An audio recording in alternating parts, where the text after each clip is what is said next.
is a different person. It could be altogether a different situation also, wherein you have to give a feedback. But please don't be so blunt in giving it, because this is how I feel about it. Self-disclosure, right? Probably with this example, you have also understood that particular situation wherein this is applicable. Once again, the situation is where you have to have your emotions, your feelings, etc. out there in the open, so that the other person will understand you in a much better manner, rather than keeping all these things bottled up inside and thereby causing you a lot of stress, right? And creates negative energy, of course. All right. And in making self-disclosures, make sure that you use again a lot of I statements, because this is what I feel. All right. And somebody is telling you that you made a mistake. You don't have to actually, again, in this particular situation, that is what we see. People can always give you any kind of feedback, but then just because somebody give you a feedback, it is not for you to openly embrace it then and there. Sometimes you feel differently. There is a justification and you have to talk about it. And that is exactly where this tool becomes very, very handy. And the next one is about a workable compromise. Again, I can take a particular situation which resonates with many of you. Probably you have been assigned a project work and there are, let's say, a few team members. And you are one of those team members who are working on that particular project. And there is a deadline that is being announced. And the deadline is very close. Right? All of you are working hard, except for this person who tends to be a little lazy. But then, this person, compared to the capability of the other people in the team, probably he's at a lower level. So he needs a lot of support. But then you want to make sure that it's like everybody else does the work and this person only takes a side seat or a back seat and then only look at the work, right?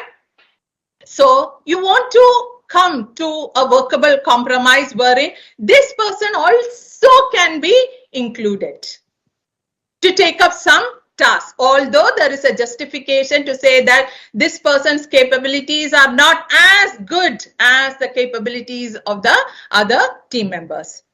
So probably from the team, you decide to have a conversation with this person to arrive at a workable compromise, a win-win situation. See, first of all, you may want to talk about the ultimate objective. See, we don't want you to just be there and watch the show. You want your inputs. You have to do your part. But then let us decide on what is it that you can do. We do know that you have your limitations, but then let us see. And you are coming out with a solution that works for both the parties. And that is a workable compromise.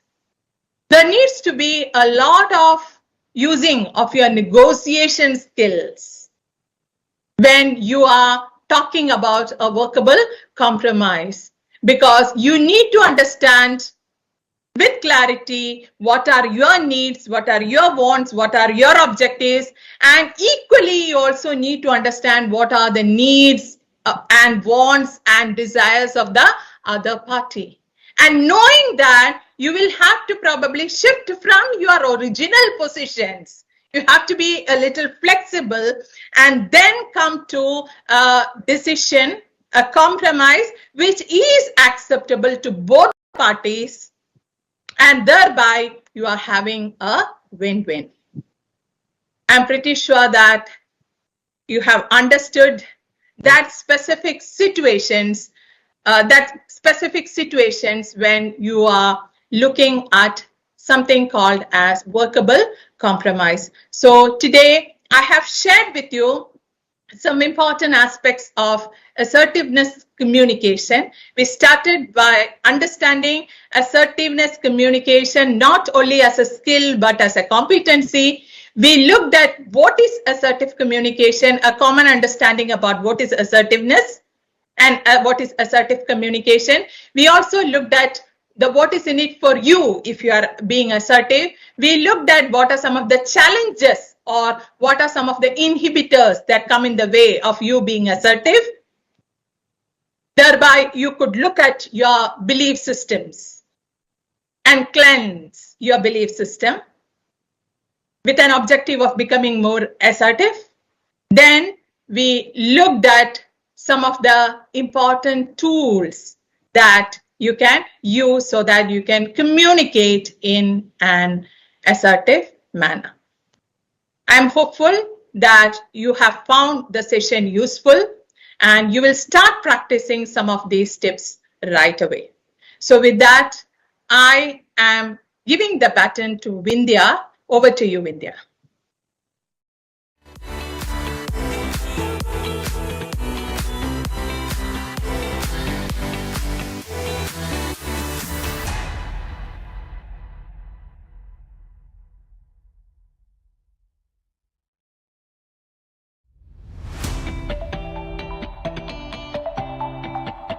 Thank you so much, PG, for such a beautiful program.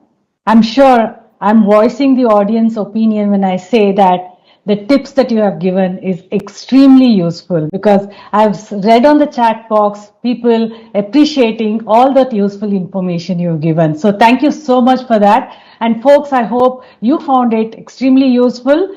I have a secret to share. When I joined the organization in the beginning of my career, I was also a very passive person. I found it extremely difficult to be assertive.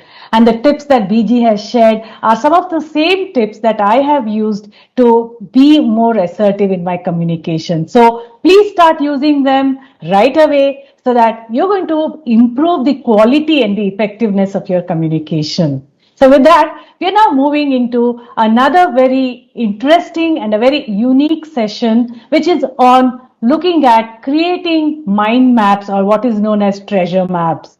Yesterday, I spoke about our goal and the destination and how do we navigate that goal.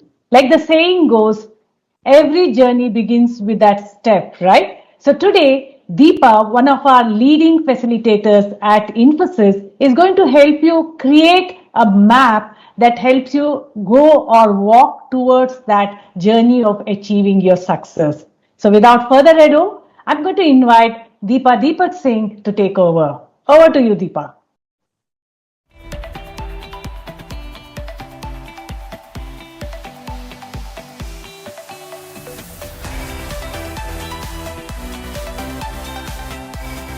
Hi everyone, a very happy noon. I'm sure you all have been having these moments of introspection as you have been listening to all our eminent speakers. You all have joined this program to find out how can you live your dream, or rather to say, what are certain things that you need to work on to convert your aspirations into achievements. So the next few minutes, let us try to spend, trying to capture those dreams. Just give me a minute. In the meantime, let me get my PPT on for you.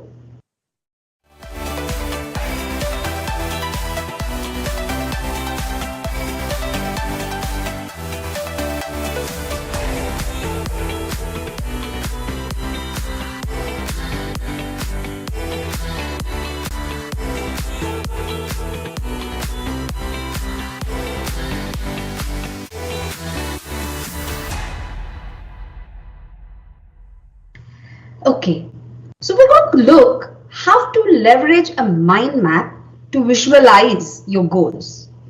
Okay, now what's a mind map?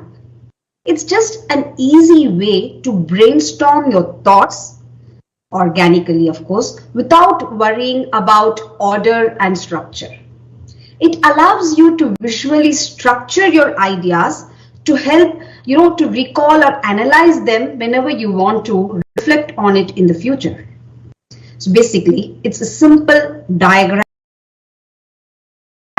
representing tasks, words, concepts, or even items, and these all tasks or words or concepts are linked to or arranged around a central goal, idea, or a vision. Okay, so when we think of our own vision, goal, or dream, we usually like to get the motivation from stories of some famous personalities who have probably succeeded against the odds, who have persisted in the face of doubt, who have possessed true grit. They have even focused and maintained determination to never quit until the goal is reached. Be it Walt Disney, who was rejected in the initial phase of his career for lack of creativity, or J.K. Rowling, whose best-selling series Harry Potter's first book was rejected by a dozen publishers. All of them had one thing in common. And you know what it is? It was to dream. Dream about the things they wanted to accomplish and never give up on their goal. Today, we are going to try to capture your vision or your goal on a treasure map, which is also known as vision board. Now, this is a very helpful tool which will help you to concentrate and maintain focus on a specific life goal. It is about creating a place where you can probably display images or some pictures, some collage, which will give you clarity about what you aspire, okay, or where you want to be, what you need to focus on, or even give you the path of how to achieve those desires. The treasure mapping exercise actually begins with some basic visualization techniques, and it takes one step further from there. So first, let's try to understand about visualization. It's actually a very wonderful tool to help build a picture of what you are aspiring for, what you would like to want with regard to some aspects of your life. What is it something you wish to accomplish, right? So that's what visualization tool helps you to build a picture about. So if you're all ready, let us first try to do a small visualization activity. Okay, I'm going to take the liberty of assuming or giving you all one hypothetical dream, and I'm again assuming that you would love this dream. I want you to dream about traveling to Alps. I suppose you all know that it's a beautiful snow-covered mountain in Switzerland, which probably you are dreaming of now traveling to. I want you to do some simple task now. Just imagine. Follow my words. Don't drift away. Don't sleep away, but stay with me. Just let your thoughts flow with me. Okay? So now what I want you to do is close your eyes and do this travel to Alps with me. Take along with you some of your loved ones, your friend, your family. Think, who do you want to travel with? Imagine or dream that you are with them on the way to Alps. Your group of friends, your family whom you really want to travel with, they are there with you. You have just reached the Alps with them. Okay? What do you see? How is the sky looking? What is the color of the sky? I'm looking at some beautiful baby blue sky enveloping I can also see some milky white clouds floating in the howling wind, and that is matching the chalky white color of the snow scattered all over the colossal mountain. Stay with me. We are on Alps. We're seeing, what are we seeing? We're just seeing a blanket of snow everywhere. We are trying to, enjoy the serene peace around us. Now, while the legs of the mountains were very wide, you can see that the peaks of the mountains are probably like harpoon tips. And what? I can see that they're masked in ghost grey mist. What does the air smell like? Wow, it's chilling and numbing. Suddenly, the cold air hits your cheeks and you're pulling your scarf closer to your face. If you look around, what do you see? Again, just a white blanket of snow everywhere. Everything seems quiet. The only sound you're hearing is probably your boots crunching in the snow. Look down at your feet. What do you see? There I see thick snow protecting everything below it, like nature's winter-time mother. You're playing around in the snow, having the fun time of your life. You're clicking pictures, capturing your memories. You want to share it with all your loved ones who could not accompany you to this journey. There are a few more pictures you have clicked. You are not satisfied. You want some more to be clicked up. You're finding peace by living your dream. Unexpectedly, this silence is muffled by the herd of snowflakes falling all around. You feel like you are in a snow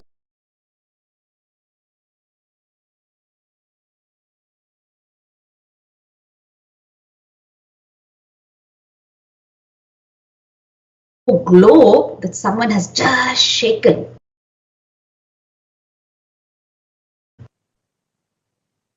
From nowhere, no idea from where it was, a snowball is rolling down on other side of the mountain. But then you can feel the tremors it has created on all sides. And then thud, you fall down.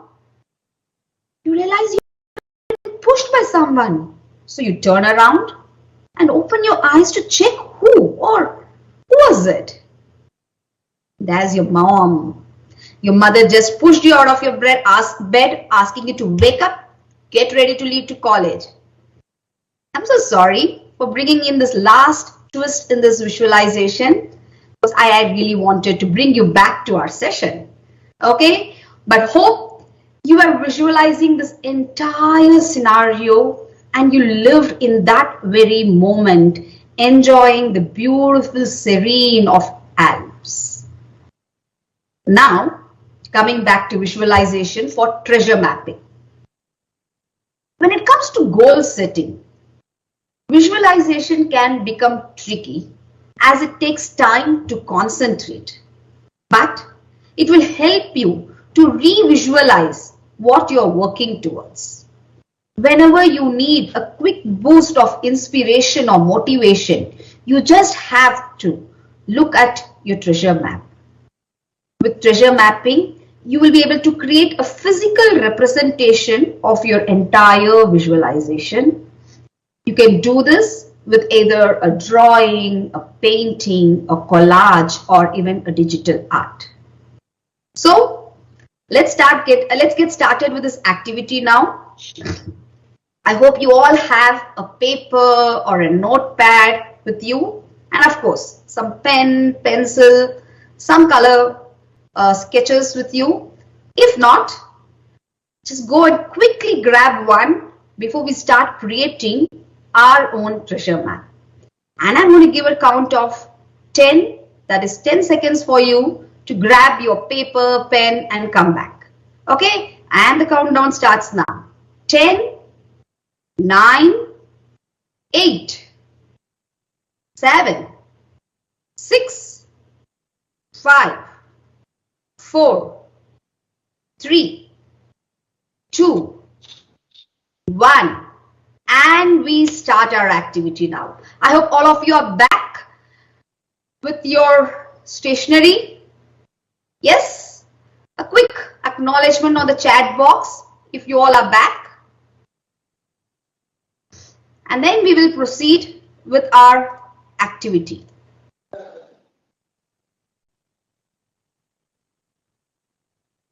So I hope you all have gathered some papers, some notepad, some pen, and we are going to start our activity in the next few seconds.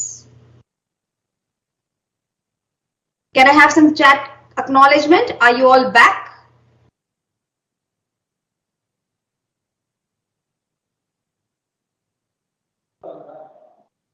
Okay, so let's start off with our activity.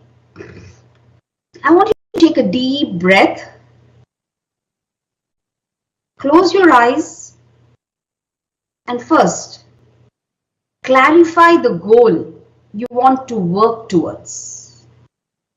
What is it you want? Do you want to be successful? Do you want to just enjoy your life? Or are you going to say that I am okay with no accomplishments? Clarify the goal. What is it you want? Close your eyes as you continue to visualize what this looks like. Feel it. It can be anything. Continue breathing and just imagine what is that I want. Is it a personal achievement or something more tangible? Do you want to develop a healthy physique? I want to run a marathon. I want to get some impressive abs. I want to get an admission in a university or a college. Specify the one you want. Specify the course you want to get admitted to. If you're looking for the job, what is the dream job?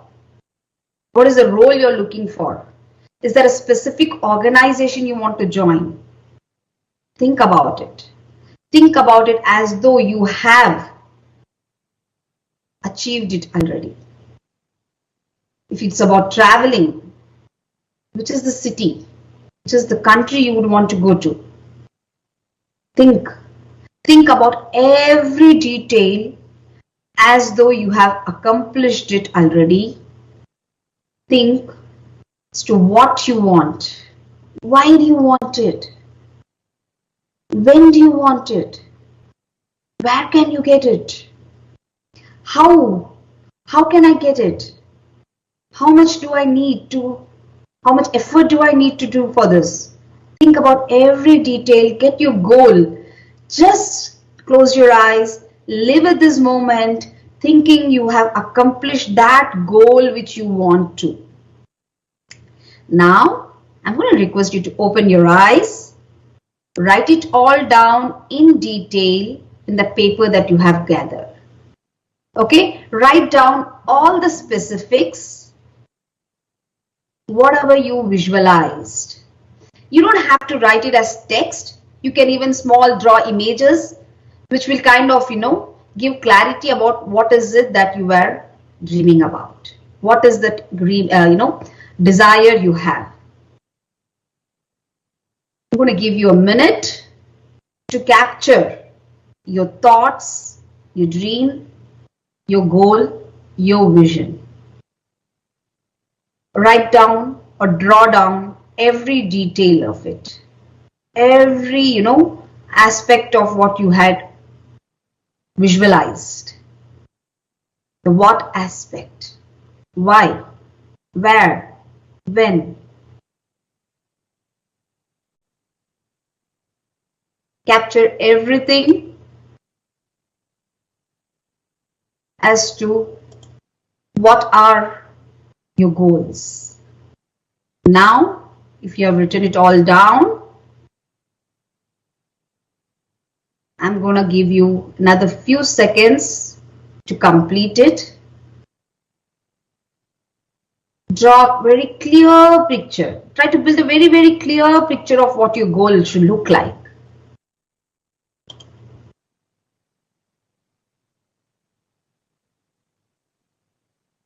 Excellent. I see, Poonam saying that she's looking at a dream job as a test engineer. Places to go. Excellent. Sai says he wants to become the CEO of a software company. Wow. Get into the details. Sai, do you have the name of the company in your mind? Is there a specific company you're looking for? Poonam, get more into detail. Is there a specific company? Which is the place you want to travel? Wow, Uday is more specific. I want to work in Google. Excellent. What role? Think about it, Uday. Note it down.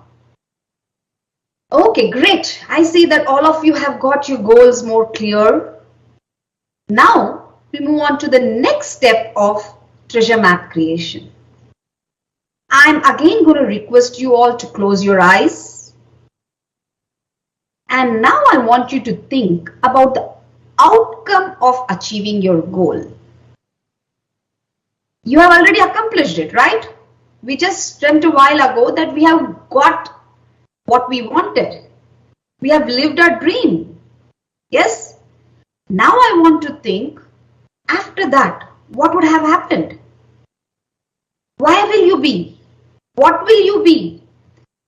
And that emotion is what I want you to feel.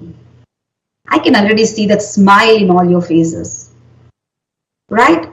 How would you be celebrating after that accomplishment? What would your friends be saying to you? What would your family be sending notes to you, sharing with you?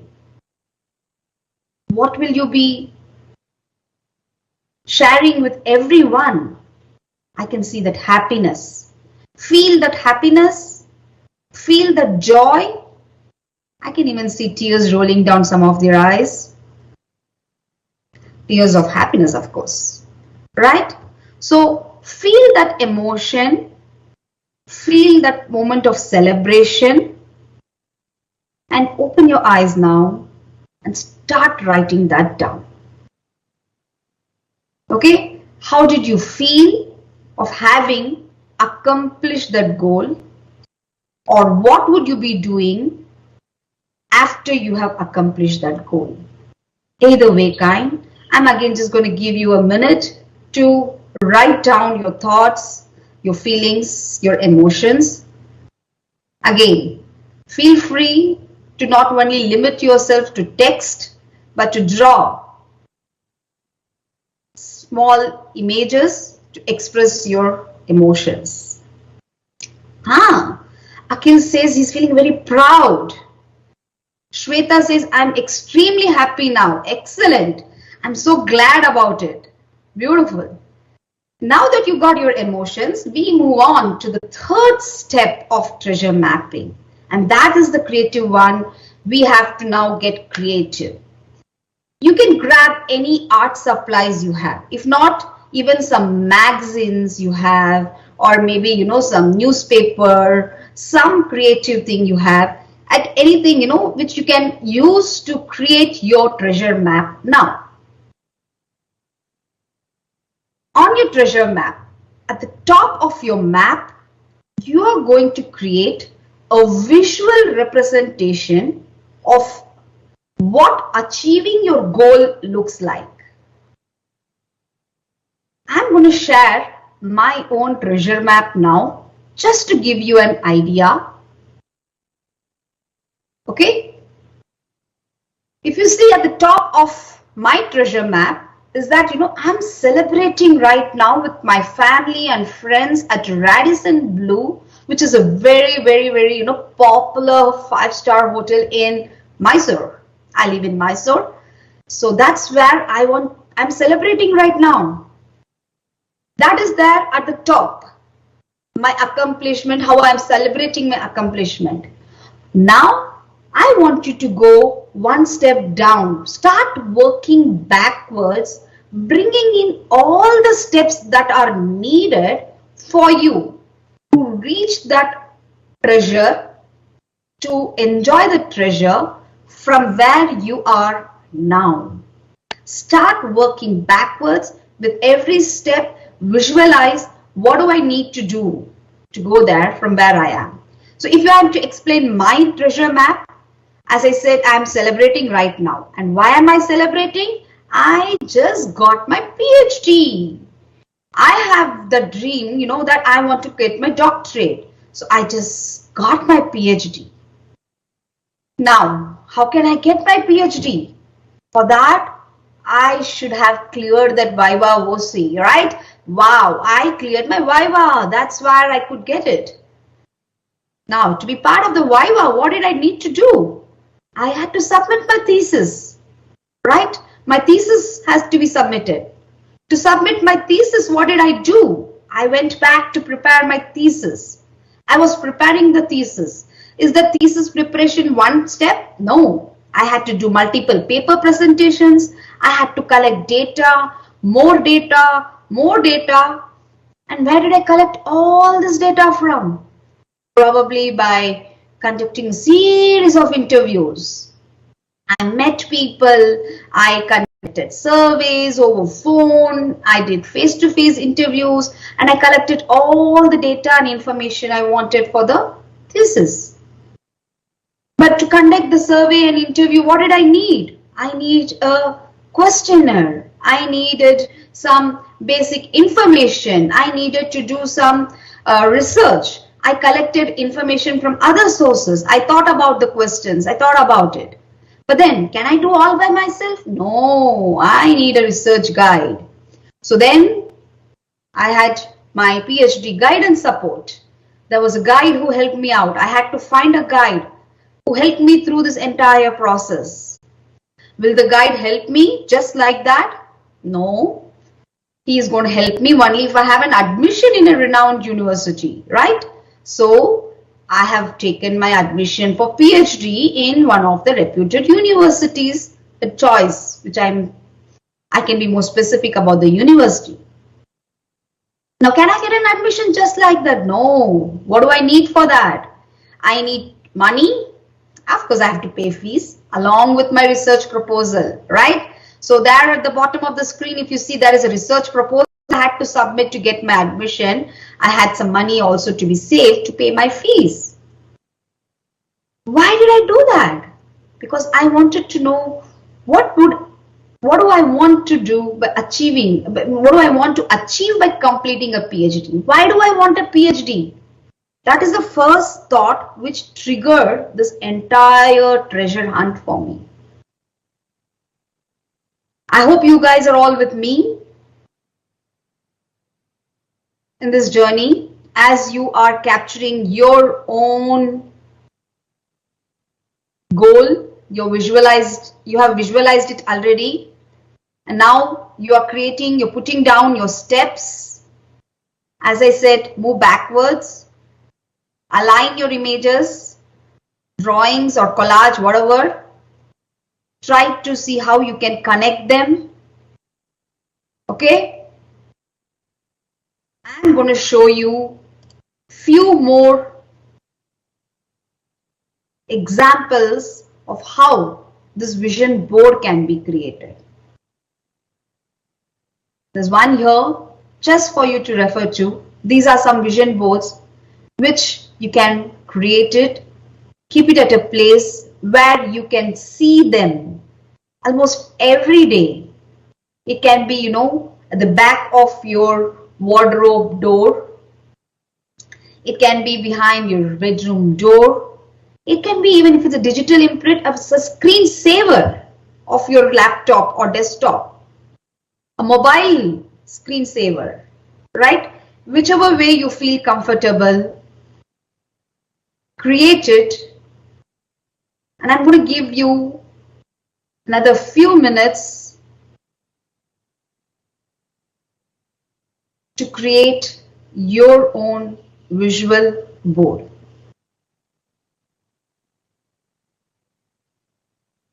continue creating it. Maybe not in detail now, you can do in the few minutes that we have. I know you would like to have some more time to put in more details of it. Okay, but try to do that maybe even after today's session. Create it and feel free to share your creative work on our Twitter wall by posting it hashtag lifelong learning, hashtag Infosys aspire and achieve, hashtag Infosys springboard. Just share what is that you have created with all of us on the Twitter wall. We would love to see them. We would really love to, know more about what is it that you have put together. Yeah. But remember, these exercises are just a starting point. As Stephen Covey said, begin with the end in mind. I'm going to end with another story for all of you. There was one man who decided to reach for his dream, but he didn't have enough strength to do it. So he turned to his mother and he said, "Mother, please help me." The mother said, "Darling, I would be glad to help you, but I don't have it. And everything I have, I already gave to you." Now, this young man, he thought he can get the answer or he can get his strength from a wise man. So he approached a wise man and he said, "Master, tell me, where can I get strength?" The master said, "It is said that it is on the Everest, but I couldn't find anything there except the snowy winds. And when I came back, the time was irretrievably lost." Then he thought maybe, a spiritual leader can help him. So the young man went in search of a spiritual leader and said, "Guruji, where to find the strength for realization of my dream?" The Guruji said, "In your prayers, my son. And if your dream is false, you will understand it and find peace in your prayers." This young man has been asking everyone, but the only result of his search was confusion. Tired, he sat down under a tree and was like, "Where can I get my strength?" An old man was just passing by him, and then he said, "Hey, young man, why are you so confused?" So this young guy said, "I have a dream, good old man, but I really don't know where to find the strength for its realization. I asked everyone, but there was no one who could help me." No one? That's how the old man, expressed with surprise. He shrugged his shoulders and said, "And did you ask yourself?" So, folks, using this visualization and manifestation tool, you first have to suspend your disbelief and just believe the things you want will come to you. Of course, you must also do the work that is required to get where you want to go. So start planning, start revisiting your goal sheet, your treasure map every now and then. Maybe, twice or thrice to update the progress to see where you are in your search for the treasure. And remember, your goal is a dream with a deadline. So hurry up, put your plan together so that you can accomplish it soon. With that, wishing you all the best and handing it over to Vindhya. Vindhya, over to you.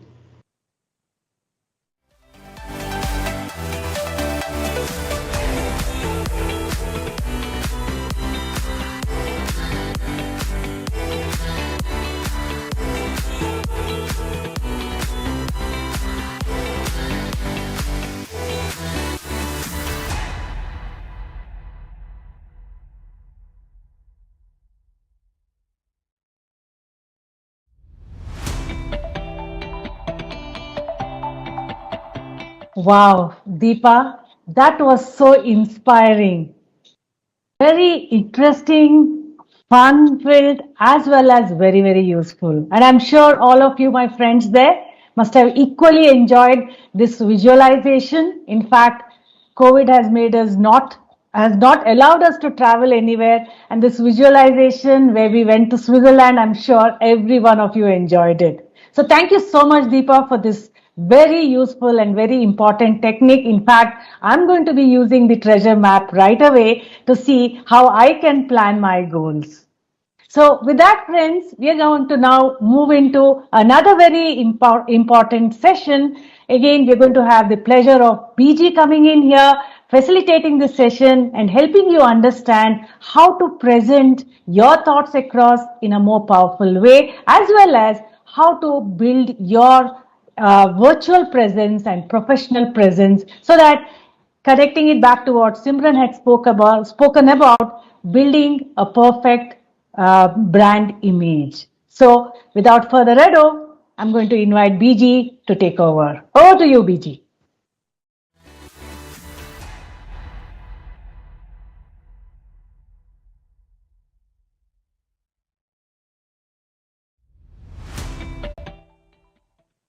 Hello, everyone. Welcome back. Thank you, Vindhya. Today, now for the next session, as Vindhya said, we are going to start with one important skill, and that is the skill of presentation. I'm sure that in your academic life, day in and day out, you find a lot of situations wherein you need to make some presentations to different stakeholders. By way of making these presentations, you want to come across as someone who can do this in a very effective manner so that you can sell some of your ideas, you can have a buy-in for your ideas, you can share your thoughts, your point of views, your opinions for the purpose of influencing some of them to take some actions, to make some decisions which are favorable for you. So today, in a very concise manner, I'm going to share with you some tips and techniques involved in making some of these presentations effectively. And the good news is that many of these tips and techniques you can start using right away. You can make small changes starting from now, today, and then accumulate, build on those small changes and move towards making your presentations more effective and more lively. Give me a minute so that I can share with you a presentation.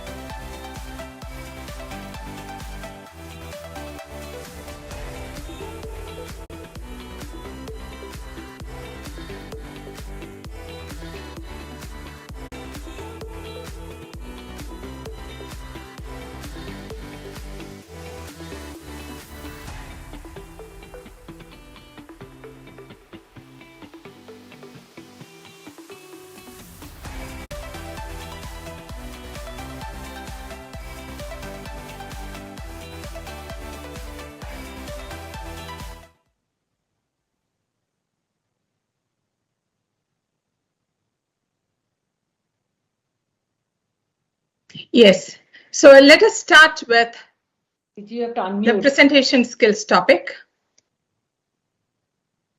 The session objectives for the next 45 minutes. You will be able to make great presentations by following some of the tips and techniques that I would share with you. You will also be able to handle various kinds of presentations and for a diverse audience, different stakeholders, both in a face-to-face manner and also in a virtual world. As Vindhya mentioned previously, this is very, very important for us. And this is the reality. Many of our conversations, many of these presentations that we are making today, including what is going on right now, is in a virtual mode. So there are some extra things extra tips and techniques that you need to be aware of when you have to make these presentations in a virtual world. And that is something that we need to get comfortable with going forward. And hopefully, I'll be able to share with you some of those tips and techniques. To start with, I would again request you to choose to make use of your AHA slides and use the word cloud option and give me answers to these questions. Today, what are some of the things that you fear the most? What are you scared of in life, in general? Can I request you to make use of the AHA slide and give me your answers? Yes, I see judgment over there. Yes, you are scared of judgments. Yes. What else? What else? Are you scared of something else? Yeah. Interesting. Failure is another answer that I get. And that too, many people have talked about failures. What else? Fear of failure. Yes. Yes, you're scared of failure. Wow. There is also an answer which says that I am afraid of public speaking. Yes. And that fear is actually contextual. Great. I am afraid of the society or the feedback from the society. Yeah. So people are afraid of so many things. I'm afraid about my own incapability. For example, lack of fluency.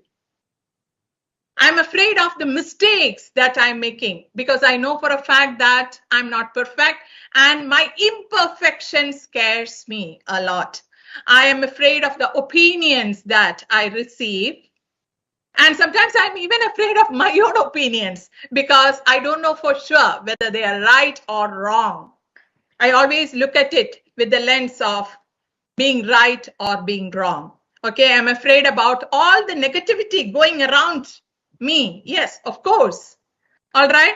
So I have seen some very interesting answers around what is it that actually scares you the most at this point of time.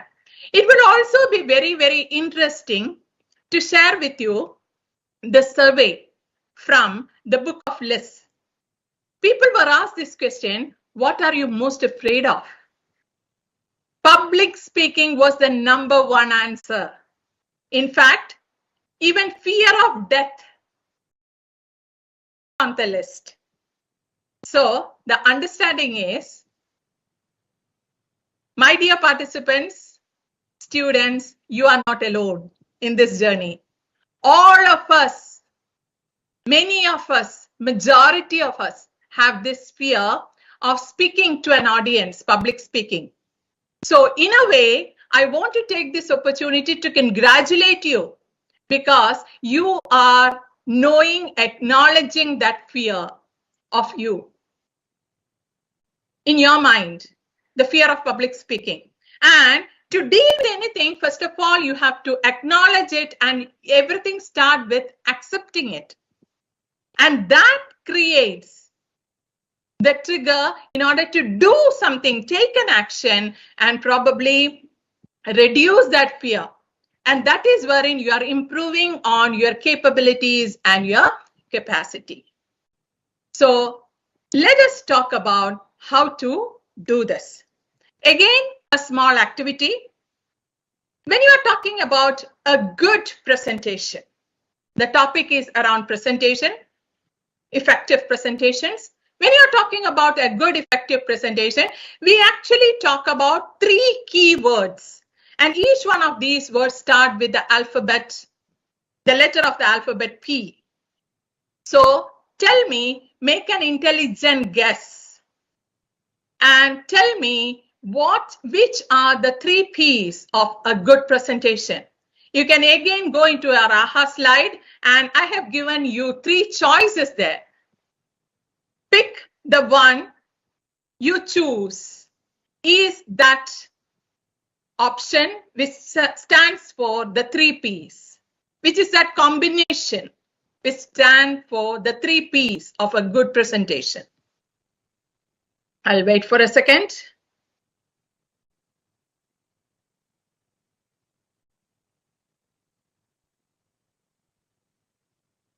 Yes, I'm so happy, so very happy, because the majority of you are already there, right? So it is about planning, preparing, and then presenting.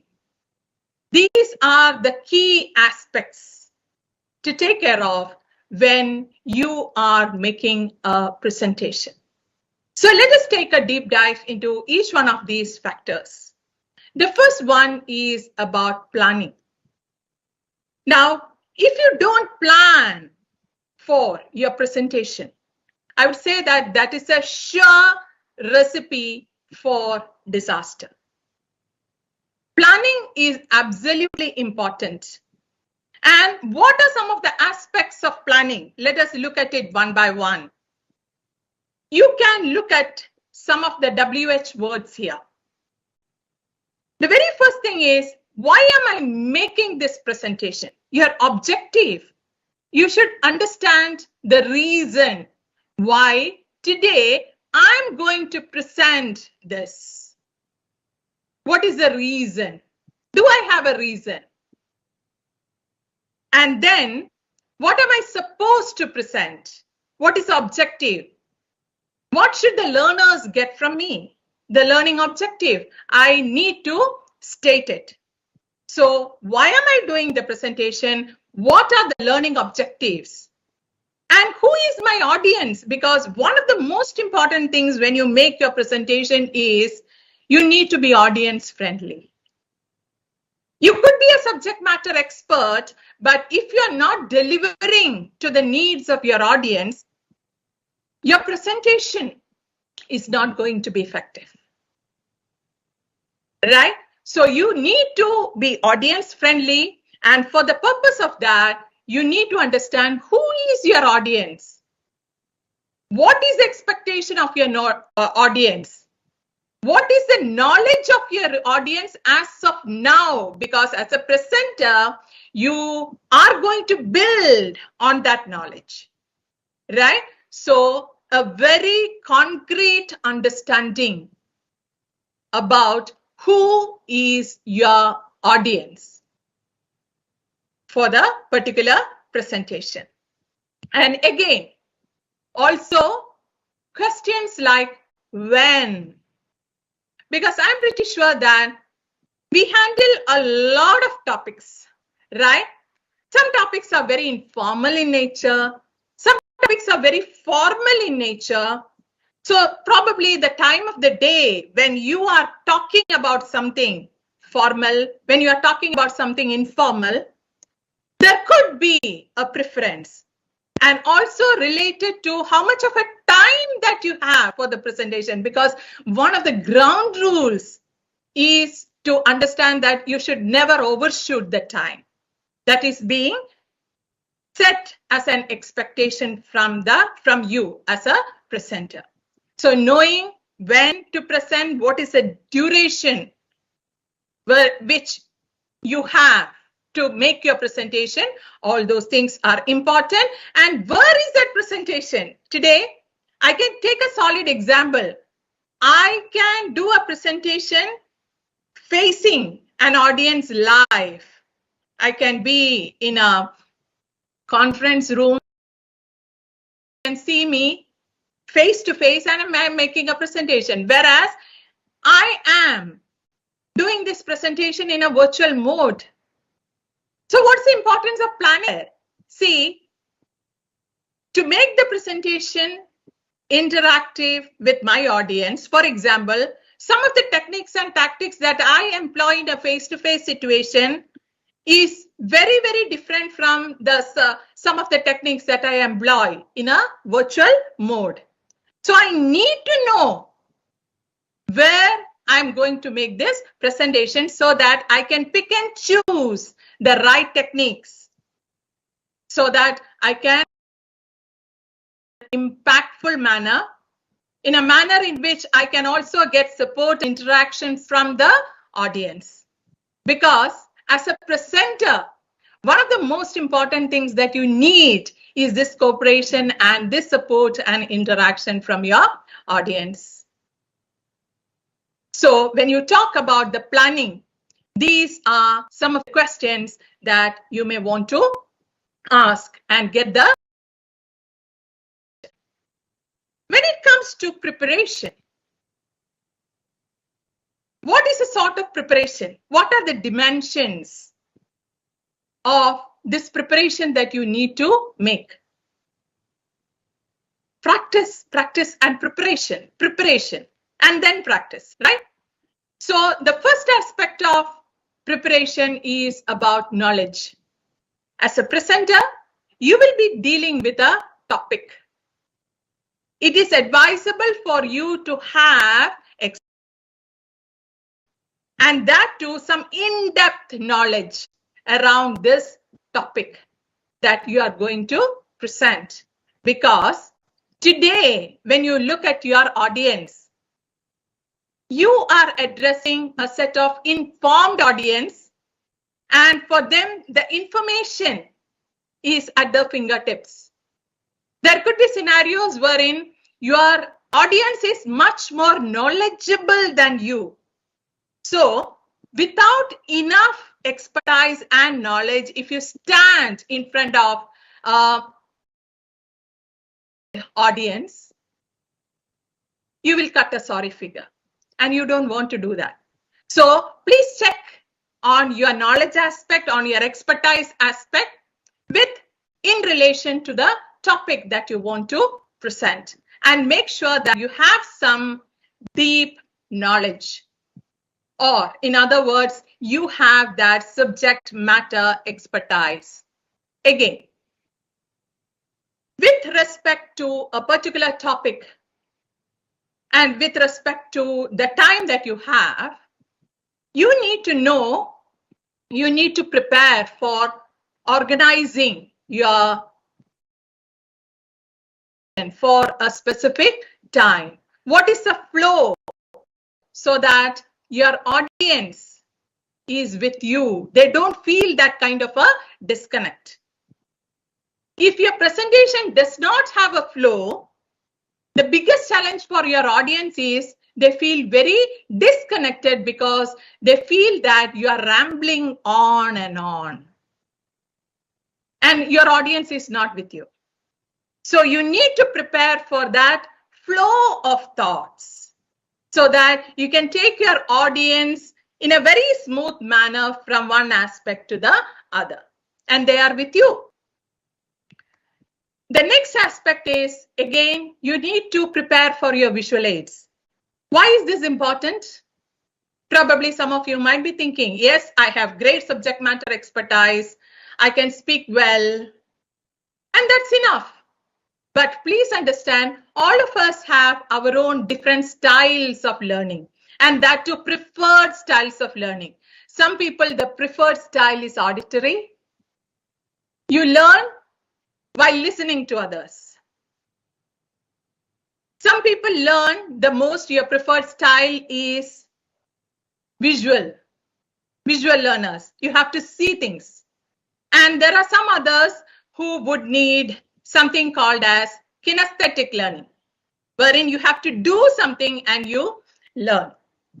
On an average, we need to cater to all styles. So it is not only about your articulation, about your subject matter expertise, wherein you talk, you articulate, right? The visual aids is also equally important. So you have to plan for that. Again, as a presenter, you need to plan so that you can utilize, you can capitalize on your strengths. And if you feel that probably if you are lacking in one or more of those things, that a presenter needs to have, you can build on your strengths. So you should be knowing your strengths or lack of your strengths. For example, one of the great skills for a presenter, especially in a virtual medium, is your skill of asking questions for the purpose of interaction. Do you have this as a strength, this probing skill? If you have, capitalize on it. Make the best use of it. If you don't have it, understand that it is something very important for you to have. So start building on that strength. So related to strength, have an understanding about what is it that you have, what is it that you should be having, so that it will make you a great presenter. And also prepare for ways and means and techniques with which you can captivate the attention of your audience. For me, this is something very, very important, especially because of the fact that by and large, the attention of every human being, including you and me, is very, very, very less. So as a presenter, you need to employ some tactics, use some techniques in order to captivate the attention of your audience. So, taking into consideration all these aspects, we have a lot of preparation to make so that we can be an effective presenter. Now, there are a few things which is applicable to your presentation. So when you present something, actually we are using that basic tool of communication, right?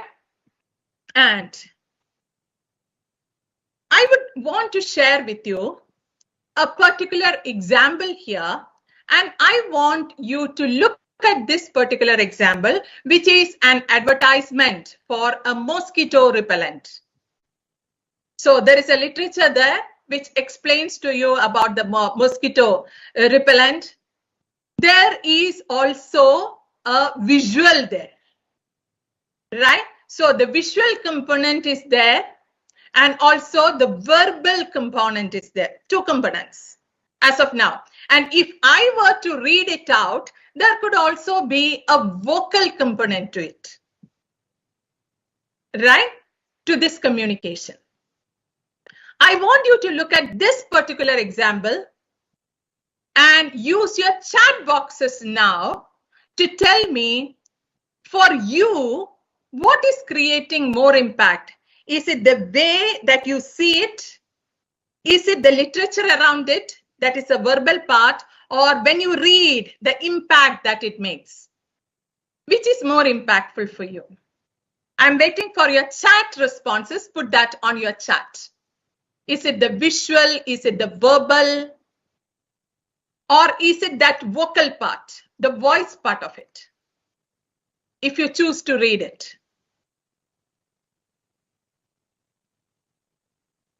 What is making most impact?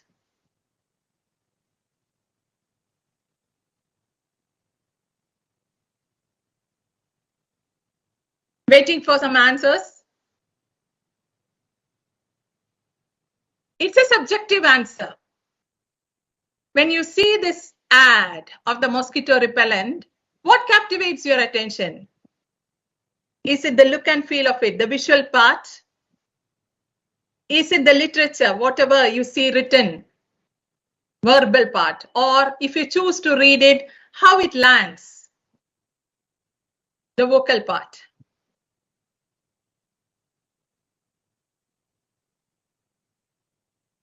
Okay, I see that many of you are saying that the visual is more appealing. Yes, great. Some are saying that the vocal also matters. The vocal also matters, right? The title in the pamphlet, which is actually the literature. So that's the verbal part of it. Okay, the slogan, that's also the verbal part of it. The red words, I mean, some certain things written in red is also about, it's not only about the words, how it is written. So it is more about the visual part of it.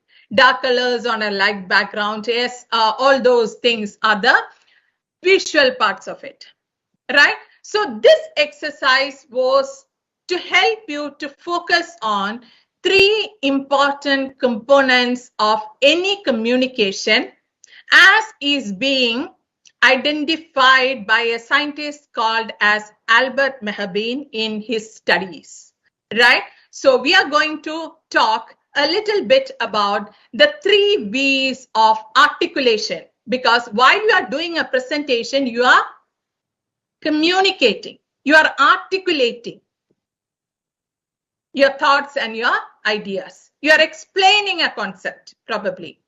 So, as I already talked to you about, we talk about the three V's of communication, which are verbal, vocal, and visual.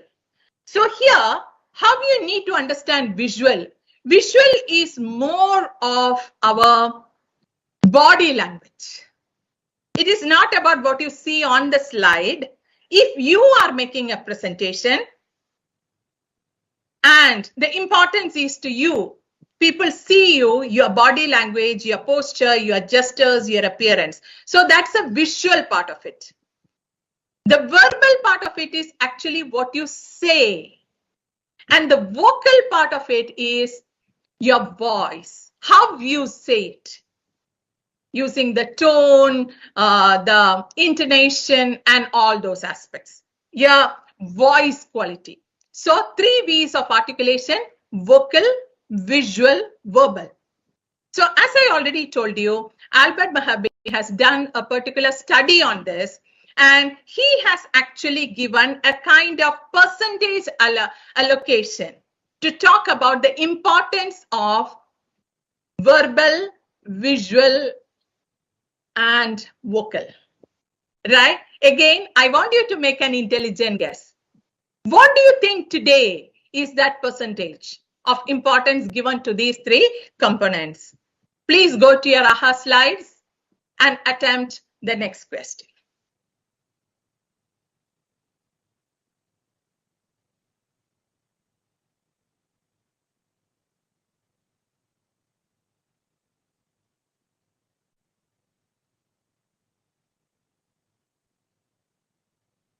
Yeah. All right. Okay.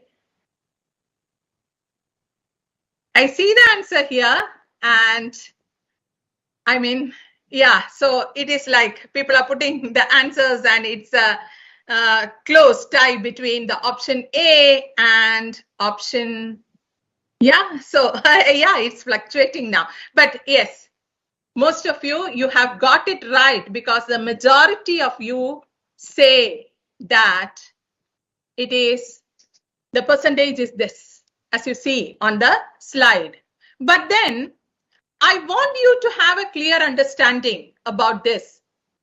If you look at this percentages, it says that verbal is 78%, your vocal is 38%, and your visual is 55%. If that is the importance, probably some of you are thinking, I don't have to use words at all then. My verbiage is not important. I can communicate using my body language, because body language is 55%. But then, is that how this study has to be understood? Of course not. Let me tell you.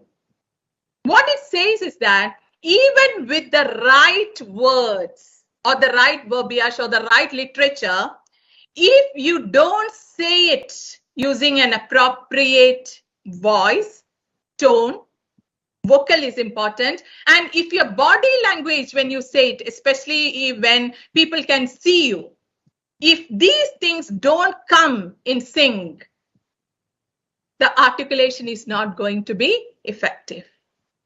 For example, I can wish you at this point of time to say that, good evening, all of you. You see me, you've heard the words. Verbal is good evening, everybody. Is it the right words to say? Yes, of course. At this time of the day, that's how I wish. But does it convey any meaning to you? Probably I may want to say that good evening, everyone. Right? So my voice, my vocal, and my body language, probably you can see the expression. And that's the only thing that is applicable in this virtual mode. It has to sync to make you understand that I mean what I say. And that is wherein we need to understand that all these three aspects will have to come into zinc. And when you are making a presentation, please understand you are the message, right? Be it in a face-to-face mode, be it in a virtual mode, people are looking at you. Your nonverbal communication in terms of your body language, expressions, your voice, all these things are certain things we cannot neglect, overlook.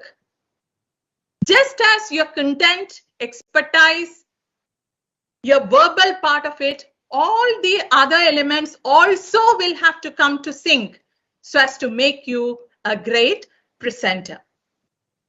So let us look at the next part wherein we talk about delivering your presentation. We already talked about a structure. The structure of presentation is very, very important. So when we talk about the structure of a presentation, we normally talk about something called as the 3-tell mechanism. The 3-tell mechanism wherein the first T is about tell them what you are going to tell them. The second T is tell them. And the third T is tell them what you have told them. This is the 3T mechanism. Tell them what you are going to tell them, and tell them what you have told them. This actually corresponds to a more familiar terminology, probably that you have heard about. It corresponds to the opening, the body, and the closure part of a particular presentation. Opening, body, and closure. So now, going forward, we are going to look at what are some of the ways in which you can handle each of these aspects. How can you make a great opening? How can you structure the body of your presentation? What are some of the things that you need to take into consideration? How can you have an impactful closure for your presentation? And before we go into that, you need to look into a suggested time wherein you can look at each one of these parts and know how much of a time you can actually allot for each of these parts. Probably 10 to 15% of the total time you may devote for opening and also for closure. A 70 to 80% of time is ideal wherein you are actually looking at the body. Again, it is a rough decision. It might vary, change a little depending upon the type of the presentation and the objective that you are having for making a particular presentation. But it is a kind of rule of the thumb that you can, right? Now, some of the opening examples, right? I will try to explain it with the help of examples, right? Each of these techniques, how to use techniques. And it is very interesting. I'm going to use one topic. And the topic that I have chosen for today is, suppose you have to speak about the phenomenon of global warming. You have to make a presentation on global warming. How can you have a very powerful opening? So it is said that probably you can ask a question. That's a choice. So for example, you may want to ask, what is global warming has to do with severe weather like storms, heat waves, hurricanes, etc. You can ask the audience a question. So when you ask that question, you are making your audience to think and they start focusing on the topic. So for the same topic, global warming, you can start with a statement on the subject. Probably as an example, you may want to say that today we are here to understand certain aspect of climatic changes due to a phenomenon called as global warming. Right? So you're making a statement upfront as an opening statement. Now, you can do it in a very informal manner and you can start this presentation with a small chit chat and probably want to do some kind of a mind reading to say that, what do you think about, have you heard about this term? Have you heard about this phenomenon?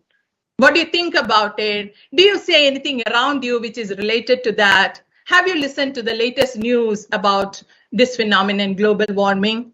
So some kind of an informal discussion. Now the next one, tool, technique, is a little challenging because using a joke is very, very powerful. And when you use that, you bring that humor and everybody likes it, enjoys it. But the biggest challenge is you have to use it in the most appropriate manner. I mean, it's not that you can tell a joke and then it falls down. Your credibility is being lost to start with. So I was thinking about an example, right, to give all of you as a joke, so that to express some humor about global warming. And that was for me the most difficult thing to find. But let me make an attempt. Now, somebody was saying, today, if somebody wants more privacy, it is climate. Climate wants more privacy. And somebody asked, why? Why do you say that? Because the answer is the climate is always changing. It is ever changing. Right? So rapid climate change. Right? So now, related to quotations, you can use, sometimes we may choose to use quotes in order to have an opening. So with regard to this topic, you may want to say that the earth provides enough to satisfy the man's need, but not every man's greed. Right? Facts, statistics. An example would be the International Organization on Migration estimates that up to 200 million people could be displaced by climate changes by the year 2050. And then when you make such kind of a statement, the audience is thinking, oh, is it like that? Is that going to happen? Right? And they are having questions in the mind and they start to connect. You may also want to use appropriate stories, anecdotes, examples, etc. You can use your own examples. You can use a third-party example, or you can even use a historical example in order to talk about some of these things. As I already told you, you can talk about facts, statistics. For example, around 50% of all carbon emissions are emitted by the richest 10% of world's population. Right? Always you can use a title slide which evokes a kind of curiosity in the mind of your audience. And you can always use a kind of mind reading, right? So so this is what your opinion is about global warming. You can call it out up front. And these are all some of the ways in which you can have a very, very powerful opening. Right? So now let us go to the content part of it. How do you develop the content? the body of your presentation, for which you will take approximately 80% to 70 to 80% of the total time. So content so that it covers the main points. You might have already looked at what are some of the main points and you have already planned for a flow. Look at the content and make sure that it covers the main points. Make the relevance immediately obvious to the audience. Because for the audience to connect with the topic, you have to actually call out what is in it for them. Present your ideas logically using supporting evidence as necessary, because that is something that will create your credibility. So what is the supporting evidence that I'm talking about? The evidence can come in different ways. Probably while you are talking about the body, you may want to use demonstrations to give evidence. You can state examples. You can talk about facts. You can give exhibits. You can show exhibits. You can use analogies to explain some ambiguous concepts and words.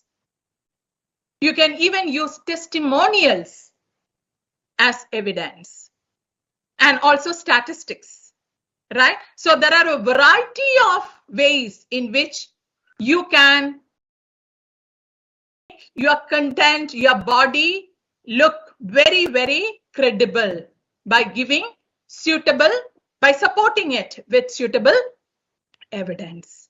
It's not that you have to use everything. Select what are some of the things that we can use as it is appropriate for a particular topic and for a particular audience. And for the conclusion part, you may want to look at developing a strong closure, including probably a summary wherein you may want to put together some of the points that you have already discussed. A clear message as in your summary part. You can also use a little bit of time to entertain questions, to take questions from your audience. And a great way to do a closure is to talk about, see, now that we have understood what is the way ahead, going forward, what are some of the action items? So these are some of the ways in which you can look at closing your presentation. So overall, everything is being stitched properly, connected properly, and there is a probability that you are doing a great presentation by taking into consideration, by planning, preparing for all the different parts of the presentation. Right? Now, something about making the presentation. How do you present?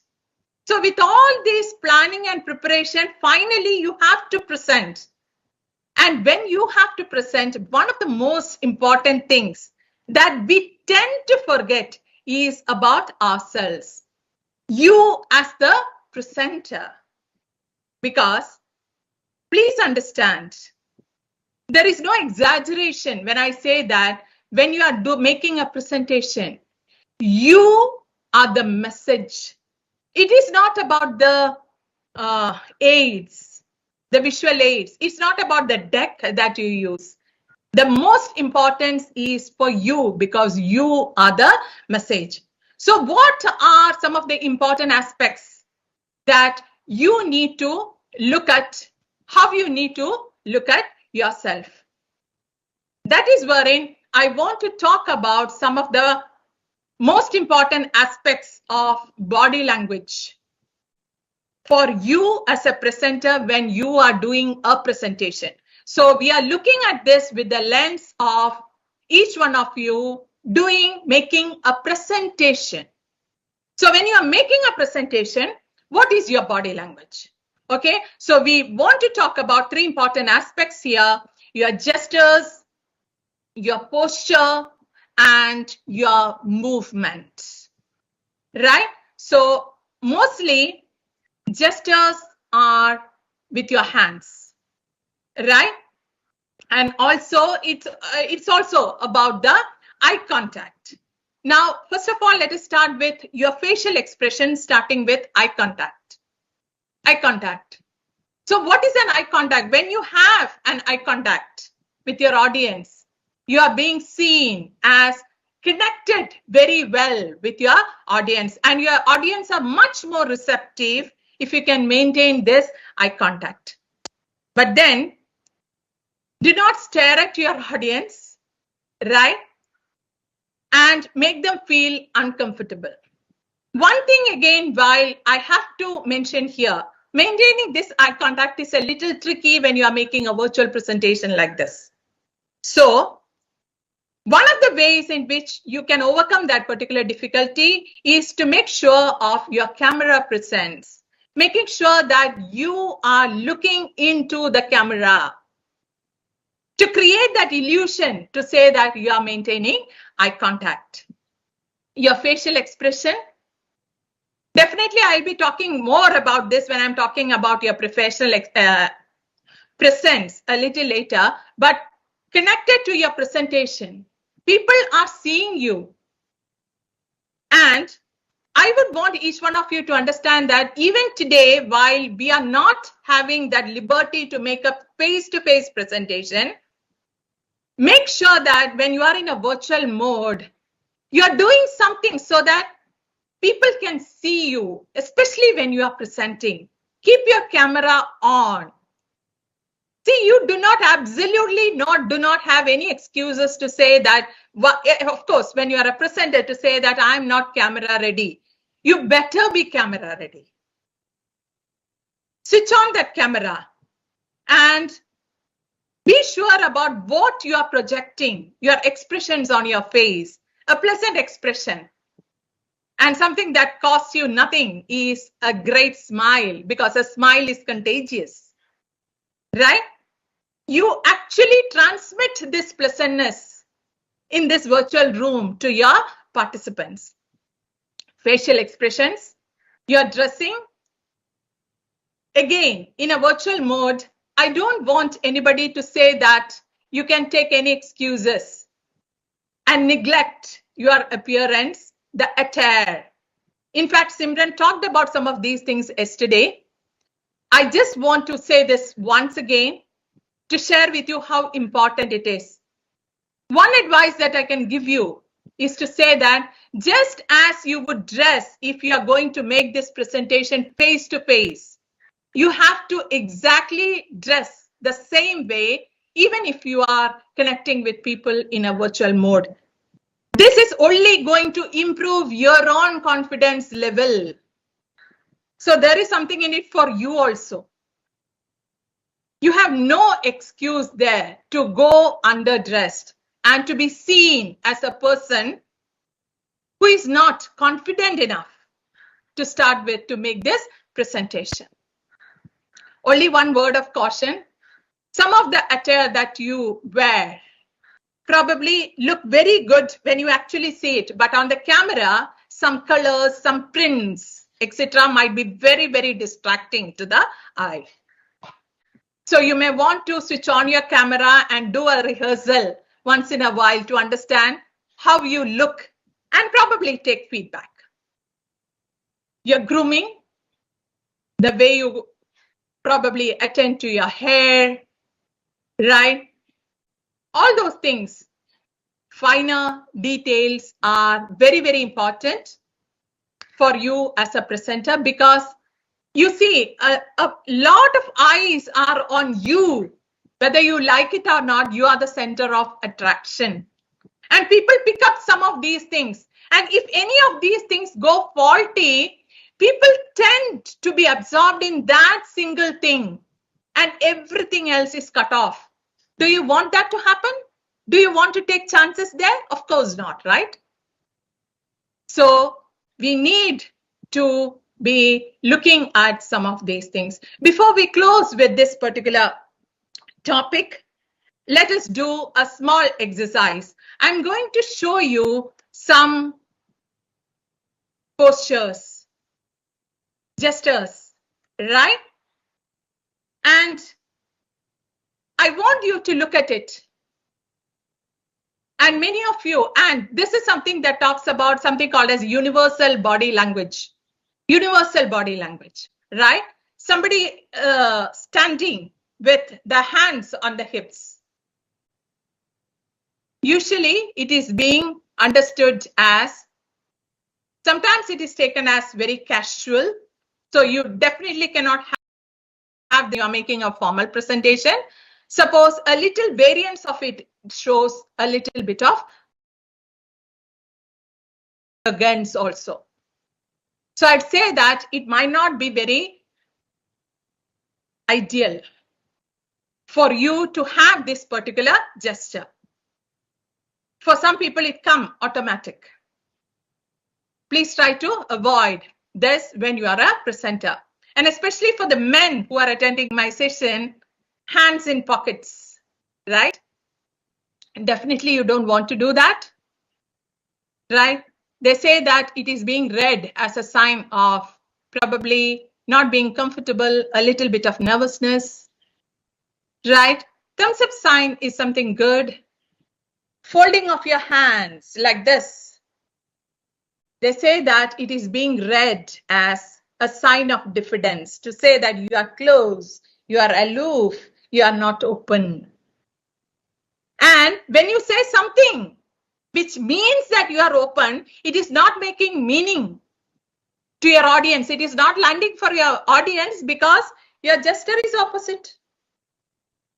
You're speaking something very nice, but you are looking like this, closing your hand. Does not make any sense, right? Exercise continued, the last one. Okay, folding your hands at the back, saying that you are a little authoritative in a given situation. Nobody likes that. You lose the connect. And many of these are applicable when you are doing a presentation face to face in a real time mode. Okay, so this look, especially if it is you are listening and you are having this posture, it says that it's a good posture for a listener. It also shows that you are contemplating, you are considering, right? So this is something good. And again, hands like this, right? We have already talked about that. Now, this is that wringing hands. All right. It clearly shows that you are a little nervous and you don't want that. Knowingly or unknowingly, some of us get into the habit of showing some of these body language. It is being seen by the others. And whether you want it or not, sometimes you are sending a wrong message, wherein your visual is not in sync. A visual that carries 55% of the weightage in communication, according to Albert Mehrbeen, is not in sync. And you don't want that. You don't want that to happen. So please be aware of these things. And sometimes you may not require words or a voice actually to convey your message, right? You know this famous personality, right? He does not have to speak. His actions speak everything. Just a food for thought before we go into the next important topic, which is a connected topic about your professional presence. In a professional world, sometimes you talk about it as your executive presence. And today, your professional presence also in a virtual world, which has made it all the more challenging. In fact, Simran started this discussion yesterday to talk about an image that you want to project to your stakeholders so that you are continuously seen in your best light. So what are some of the things that go into it so that you can project yourself consistently in your best light? so that others will take you seriously and you have a brand image, right? So I start with a quote. According to Tom Henschel, professional presence is a credibility that goes beyond a title. It does not matter what is the role actually that you are handling. It is not about a title or a designation that you have. It is about your credibility as a person doing any kind of work for that matter. Probably you are a junior person. But then what is your presence? Are you being seen and heard? And do you become memorable for your stakeholders? That's a question that you want to ask yourself. I know that for a fact that all of you want to be seen and heard, and thereby you want to make a presence, not only in a face-to-face situation, but also in this virtual world, right? So to make that, to do that, what are some of the things that you need to take care of? So 3 important aspects, the C words connected with your professional presence. The first one is credibility. The second one is confidence. And the third aspect is compassion. In fact, I touched upon the aspect of credibility today when I talked about how to make yourself credible with the help of your articulation, assertive communication, presentation. All these things adds to your credibility. There are a lot of other things also, but in the interest of time, I don't want to go into that space. We have already shared a lot of things to improve on your credibility. The part that I will touch upon today is a part of confidence and compassion. Although it is equally important, I'm sure that Simran shared it yesterday when she was talking about emotional intelligence, right? So what is it about confidence that we need to look at? Already we have stated the fact that your body language shapes who you are. A social psychologist by the name Amy Cuddy explains how our body language also shapes our mind. She argues that certain things like power postures, power posing, standing in a posture of confidence, it actually helps when we don't actually feel confident. So making an attempt to have that right posture actually help us to feel that confidence inside. It can boost the feelings of confidence. To explain it in a simple manner, all of us knows that confidence is something internal. And when you feel that confidence inside, there are external manifestations of that confidence. You can show it. Studies have proved that the reverse of it is also true. If you can behave confidently, if you can project yourself with confidence, you feel confident inside. Both these things work. So what are some of the things that you need to take into consideration when you are talking about confidence? A lot of things. Again, facial expressions, your voice, your gestures, right? Your posture, your appearance. Let us once again take a deep dive into each of these aspects and try to understand the do's and don'ts, right?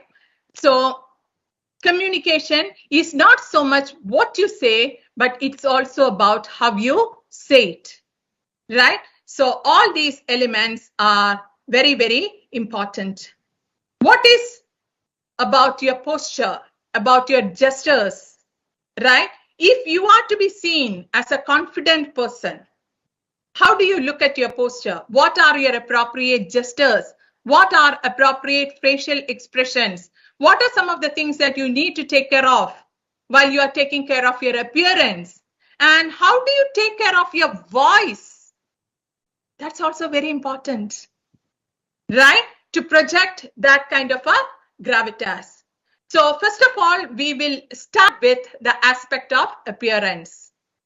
Appearance has a lot to do with your dressing, right? How you appear to your audience. It is suggested that you have to have a simple but yet stylish attire. You have to look polished and groomed so that it adds the element of gravitas to your image. In a situation where absolutely it is in a professional situation, you have absolutely no excuse to say that you are not dressed for the occasion, right? You have every reason to showcase, to project an image to say that, yes, you carry yourself in the best possible manner. You are appearing not as a flamboyant manner, but at the same time, there is simplicity, but at the same time, it's also stylish. So what are some of those things that will suit me, which will give me this particular image? Probably you need to take some kind of a feedback if you don't know it for yourself, because this is very, very subjective. All right, look polished and groomed, right? Taking care of your personal hygiene and all those things are absolutely important, right? To project that confidence, which is very, very important. I've already talked about the importance of appearance because, as you understand, appearance is the first filter through which everybody even assess you even on your communication skills, on your knowledge, whether you like it or not. When you're going for an interview, the very first thing is that you create an impression first. People look at you, and believe me, at least for a fraction of a second, they start with an impression. And if that impression is good, definitely you can capitalize on that. And that is the importance of having a great appearance so that your first impression goes in your favor, right? Make judgments about even your competencies based on your appearance. If you ask the question, is it fair? Maybe not, but that's the reality.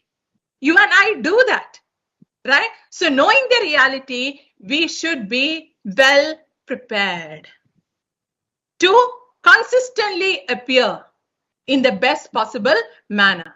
As I already told you, be polished and groomed. Stay in costume and according to a particular situation. Don't go there overdressed or underdressed. When I was taking a training to know a little more about the presentation skills, one of the things that the facilitator always told me, still stays with me. And every time I remember that, and I do enough preparations to project myself with that image. And that one thing is that when you are a presenter and when you are standing in front of an audience, please dress a notch higher than your audience. And that is one situation wherein I'm talking about I presenting an image as a trainer or a facilitator. There are umpteen other situations, and this is contextual. The way I dress when I'm a trainer and probably when I'm attending a social event, again, which is formal in nature, would be very, very different. So I would have to know what is suitable that I can carry off in a particular situation and thereby dress accordingly. Coming to the aspect of posture, two words which are very, very important. You have to be alert, you have to be attentive. Alert, being alert in the present, right? So you are alert about everything that is not only going inside you, but around you. Alert. And also being attentive to what probably the others, you are receiving a lot of messages, verbal, non-verbal, being attentive to those messages. So you have to have a posture to make your audience or your spectators understand that you are alert and attentive. So what is that right posture that we are talking about? Okay. So while I'm talking about this, probably you may want to stand up wherever you are and strike the right pose, right? So the first point is keep your spine upright. So even if you are a little tall, and especially for people who are very tall, there could always be a tendency to slightly stoop a little. Please understand that takes away every aspect of confidence from your posture. Probably sometimes you would slouch your shoulders like this because sometimes you don't want to be seen, right, by others. We don't want to do that. A confident posture is an upright posture, chin up. Not like this, which might show a little bit of an arrogance, but right, chin up, and also feet, when you are standing, feet slightly apart, weight balanced on both your legs, which would mean that you cannot stand on one leg. Especially think about it. What is the picture that comes to your mind? If you're presenting something to your audience and you're sitting like this, standing like this, right, with your weight all shifted towards one side, you will look comical. But sometimes people do that because people are not aware about the projection of the image. Don't do that. And especially the sitting posture. Today I want all of you to give a lot of importance to it, because in all your virtual interactions, the image that you are projecting, mainly you are all sitting down as a presenter.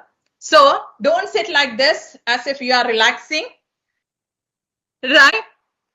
And don't have unnecessary things in your hand, like fiddling with so many things, touching your hair like this, okay, touching your face. All these takes away a lot of things from your presence, because you come across not as a confident person when you do that. See, women have the tendency to actually fidget with some of your, probably your ornaments, or touch your dress. It's very common. Okay, so refrain from doing such things. Okay, now again, shifting. You have seen people doing this, right? Like a pendulum moving from one side to the other. Too much of a movement, which is very, very distracting.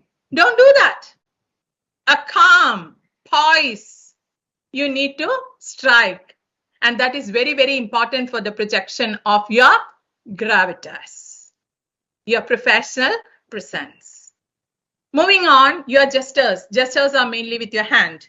So what I can give you as a guideline here is that, especially when you are showing your presence in a virtual manner, imagine that you are in a bubble, right?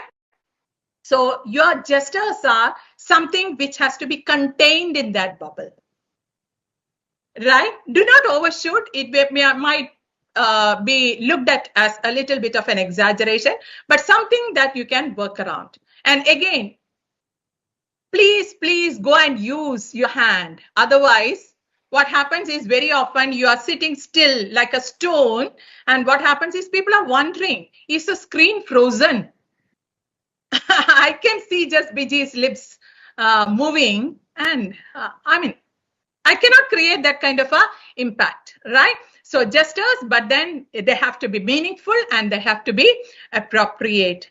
Overt gestures that is not suitable for the context or the verbiage is going to be looked at as very flamboyant. And again, people will disconnect because people get overtly distracted. Okay, so you will see hand gestures, something like this. All right, so this is a very good one. It means to say that you are being open. It's a good trait, right? Open palm gestures to say that you are being open. Coming to the next one. This also very, very important. Going to the next one, right? When you are in doubt, right? So probably using this appropriate gesture with your hands, a kind of a striking down. Very important. So it is all situational. And I showed you 3 different situations wherein these are challenges. And people are always wondering, what do I do with my hands? I'm not sure. I'm not sure. Sometimes I have seen especially men saying that hands are my biggest problem. I don't know what to do with my hands. Right? I'm sure that some of you have that question too in your mind. All right. So when you actually do not know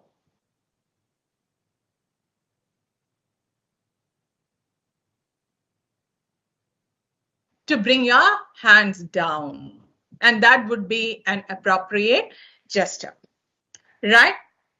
So some do's and don'ts, some of it we have already discussed when we were talking about presentation and the you when you are doing a presentation in front of an audience. Again, some of these things probably you can again bring to your mind. And as I said, some of these are universal messages. Everywhere, when you see people doing this, people get the same message, right? So some of these postures, gestures with your hands is a strict no, right? So I have actually talked about a lot of things and what is the significance, what is the meaning when you do this, right? So hopefully you understand this. Going into the facial expression, right? Very, very important, especially when you are projecting your image in a virtual manner. Facial expression, warm, friendly expression. These are the 2 keywords. Okay. Now, when you talk about an expression on your face, a smile is appropriate. Have a present expression on your face. If at all you cannot smile, making eye contact is important, or in a virtual medium, creating that illusion that you are maintaining an eye contact is important. Look as if you are projecting your warmth, you are friendly, okay? And your gaze, it need not be something like you are glaring or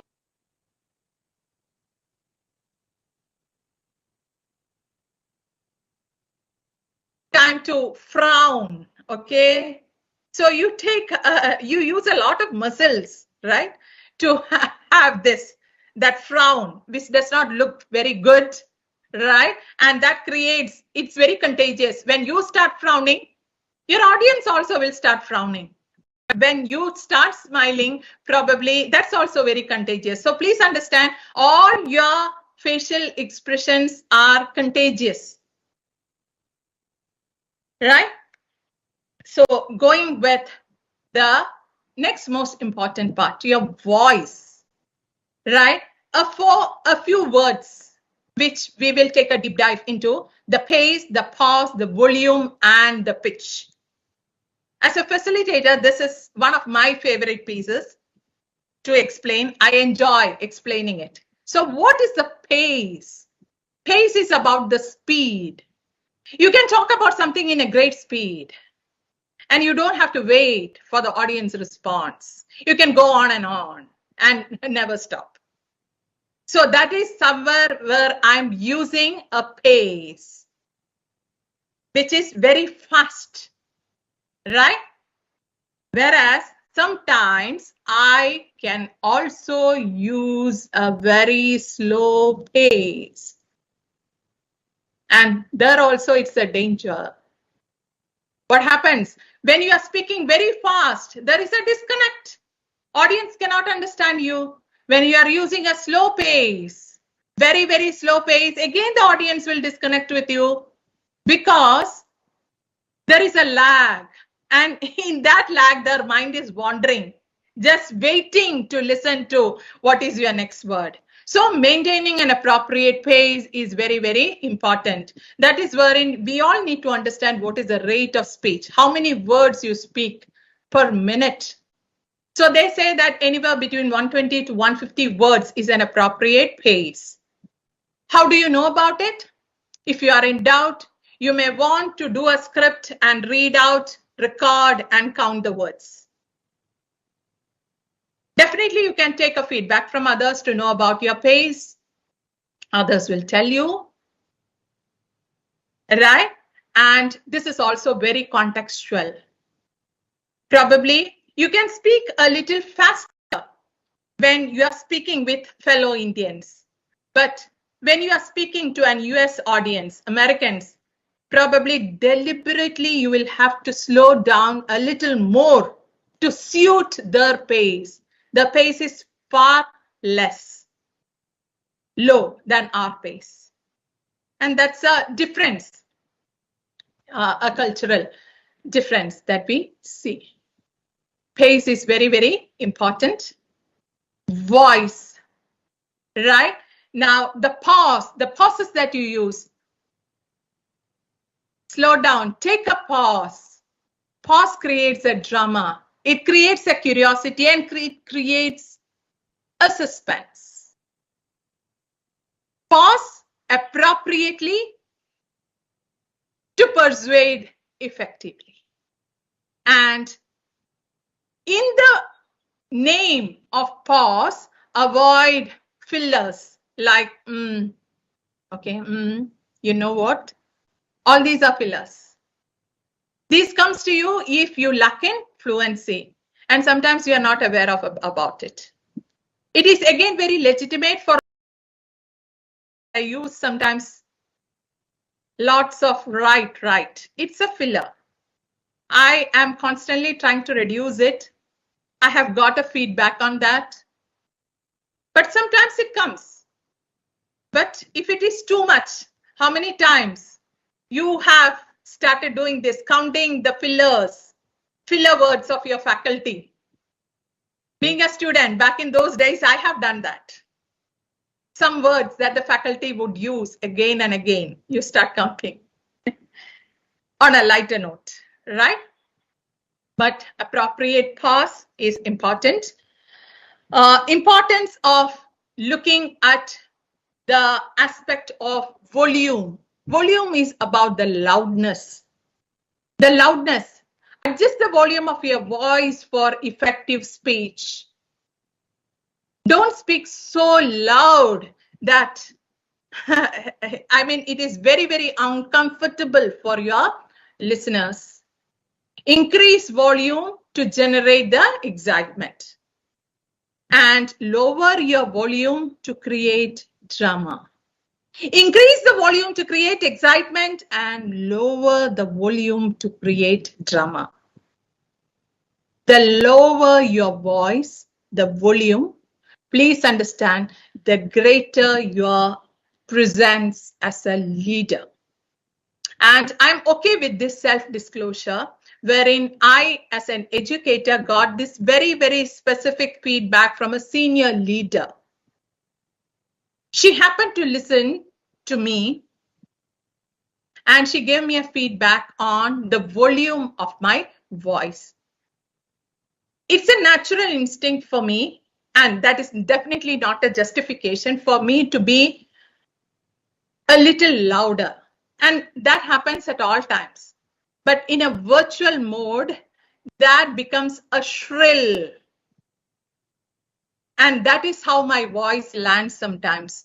And whatever good things that I'm taking, because of that shrill in my voice, that quality of my voice, it takes away the gravitas. So the feedback that I received was that please take care of the volume.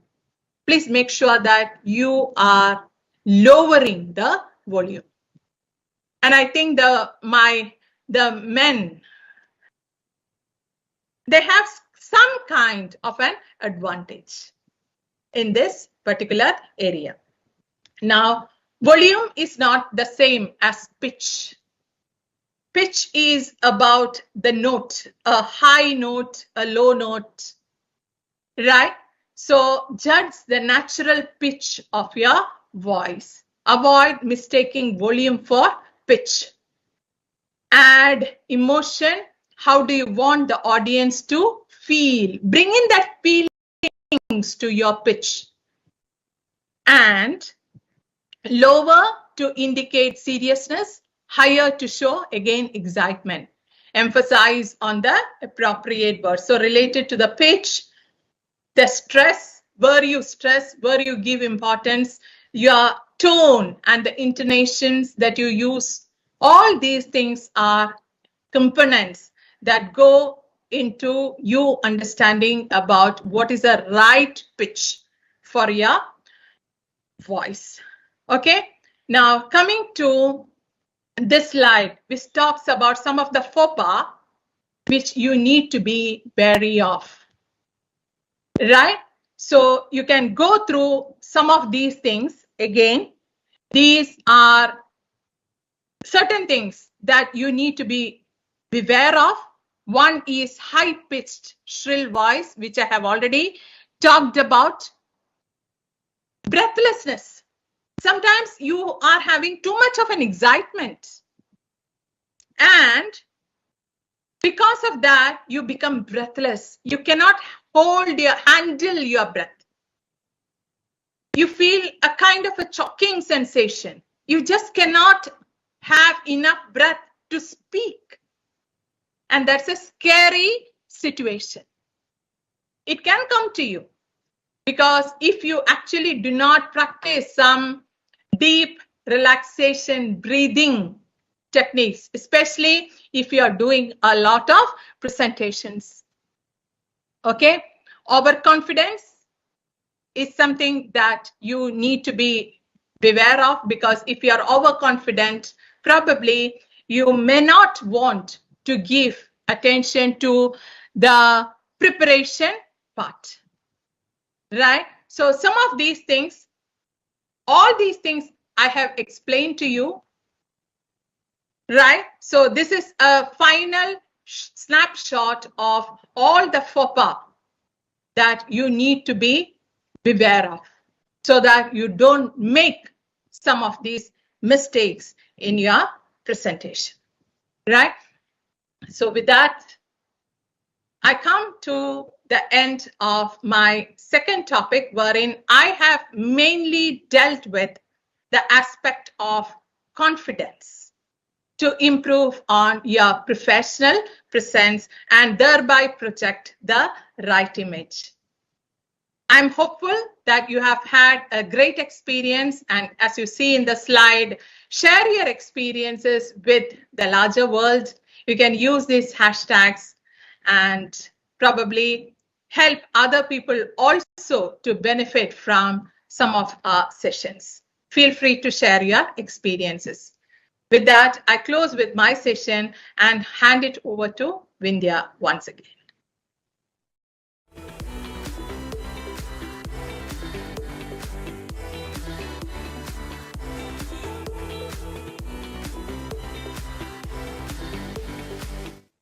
Thank you so much, VG. It was again a very splendid session, and I'm sure my friends who were listening to you have picked up a lot out of this session, so that they're going to be able to present themselves in a much more professional manner. So friends, I hope you enjoyed listening to all the tips and all that important information that BG has shared with you about how to create your presentation, how to present yourself, and how to elevate your professional presence. So I know there's been a lot of learning today for all of you, and I hope you'll take the time to reflect on it, pick up some of the best things that's going to help you to go forward in that journey towards your success. At the same time, don't forget to put your messages on the social media handle so that the world can get to know about what you have heard, what you have understood, and how you're going to apply it. So with that, we are going to close today's learning journey. I hope you're going to take the day off, do what you need to do, but be ready to be back here at 3 p.m. tomorrow for another very interesting journey where you're going to learn a few more very, very critical things like thinking and your career management. So, with that, I'm going to bid goodbye for today, but I'm definitely hoping to see all of you tomorrow. So, take care, stay safe, and we'll catch up tomorrow. Bye, everyone.